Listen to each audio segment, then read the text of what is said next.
YouTube, man, what's good? Your boy Protect Sports back with another video today. And today, trades.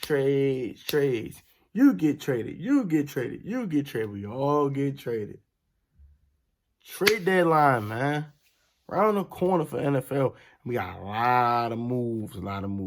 As you noticed this morning, I just did a video talking about Mohamed Sanu trade. There's other two other bigger trades. Not bigger, but two other trades I want to talk about. Let's start with the first trade I did hear of, but I didn't really put it out there yet. First trade I saw, I feel like maybe yesterday, last night, or was it earlier this morning? It was later. It was last night. Gareon Conley, now former Oakland Raiders corner, got sent to the Houston Texans. Texans need help at corner. So that was a thing. The conversation for that draft pick trade was a third-round pick getting sent to Oakland from Houston, and Houston gets Gareon Conley. So that's the first trade. Second trade, the one I talked about this morning, Mohamed Sanu gets shipped off from Atlanta to New England for a second-round pick in return. The Falcons get the second-round pick. Patriots get the player, which is Mohamed Sanu. And then finally,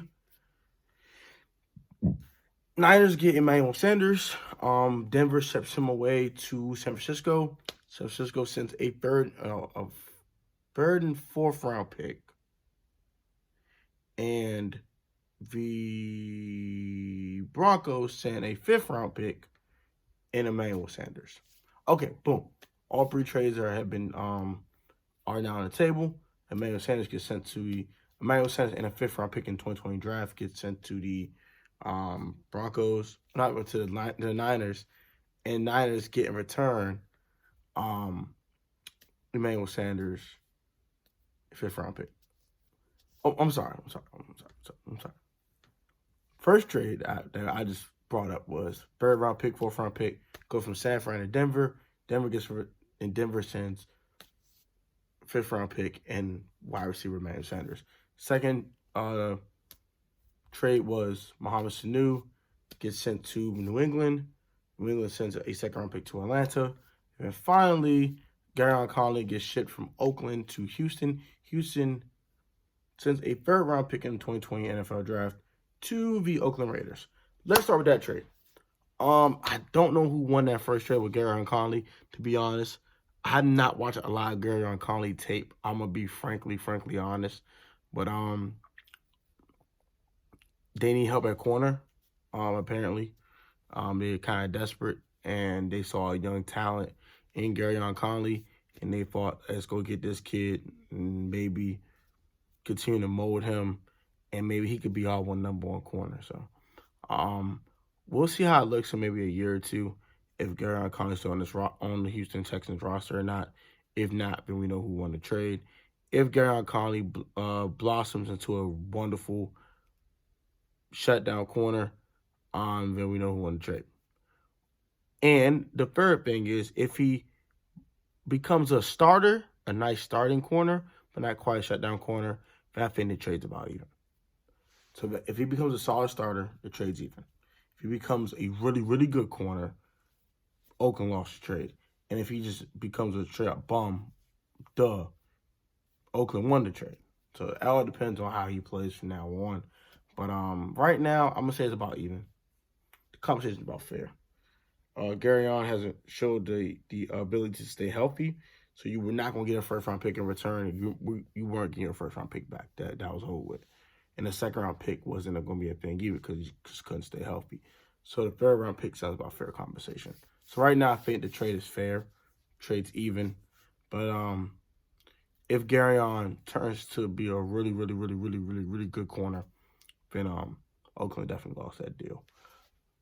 Next, Mohamed Sanu goes to New England for a second-round pick. I like this move for Atlanta.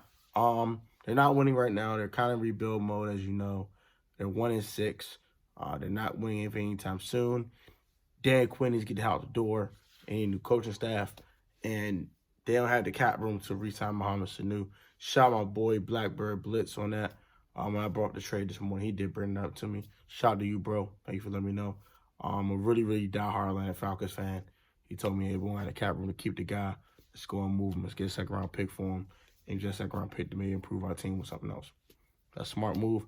I'm gonna give the winner of the trade to Atlanta right now. But if Mohamed Sanu turns out to be a number one receiver, which we know he's not a number one receiver, he's 30 years old, and he's never shown the ability to be a number one, then the Patriots win that trade. But as of right now, I'm gonna give the edge to Atlanta in that trade. And then finally the Emmanuel Sanders trade. I kept messing up. I kept Bertrand, sorry. 49ers sent a third and fourth round pick in the 2020 NFL draft to Denver. Denver sends Emmanuel Sanders and a fifth round pick to San Francisco. I think this is a win for San Francisco, a huge win for San Francisco. They needed wide receiver help. Michael Bourne, he's okay. Marquise Goodwin is okay. Dante Pettis is solid, but they don't have a number one guy. Now they have a number one guy, Emmanuel Sanders. A low-end number one wide receiver, but a number one wide receiver he is, and that what he was shown to be in San Francisco. He will be who they wanted Pierre Garçon to be. As you know, I think in the 2017 offseason, the 49ers did sign former Redskins wide receiver Pierre Garçon, but he's no longer on the team, as you know. They cut him earlier this offseason before the season had started. So, with that being said, they needed a guy to take up Pierre Garçon's slack and non-health and actually become a number one wide receiver. And now they have that in Emmanuel Sanders. So right now, I will give the edge of that trade to San Francisco as they acquired the wide receiver and a fifth-round pick also. So I think a fifth-round pick could be anything. It could be another starting tight end. It could be another starting linebacker. It could be a lot of things potentially in San Francisco because they draft really well. So they use their mid-round draft picks very, very wisely and choose the right players. So that is my quick analysis on these trades. The first trade, I'm going to say that trade is about fair and even. The second trade with the Sanu trade, I do give the edge to Atlanta right now. It all depends how Sanu fits with New England and if they win a Super Bowl. And finally, the third trade, I do give it to the team that acquired the player, which is the San Francisco 49ers. I think they acquired Emmanuel Sanders pretty much ensures them a NFC West title in my eyes. I think that move definitely solidifies them as the favorite in the NFC West to win a division and actually have a home playoff game and maybe even have a first-round bye. They keep playing where they're playing. So that is my quick story analysis, guys. I thank you guys for watching the video. View, rate, comment, subscribe, share the video with your family and friends so you can always catch a Pro Tech Sports video. Then at the subscribe button, there's a bell next to it. Click the bell for notifications so you always get first notification when Pro Tech Sports always uploads a video. Thank you, Pro Tech family, for always watching my videos. I appreciate you guys that watch the videos. If you subscribe and not watching, come on, come watch. Come watch, bro. You know what I'm saying? Just come watch. Go share the videos. Let your friends know, let your family know. Come watch me. I appreciate you guys for watching. You guys take it easy. Put God first. Stay out the way. Make it happen. Peace.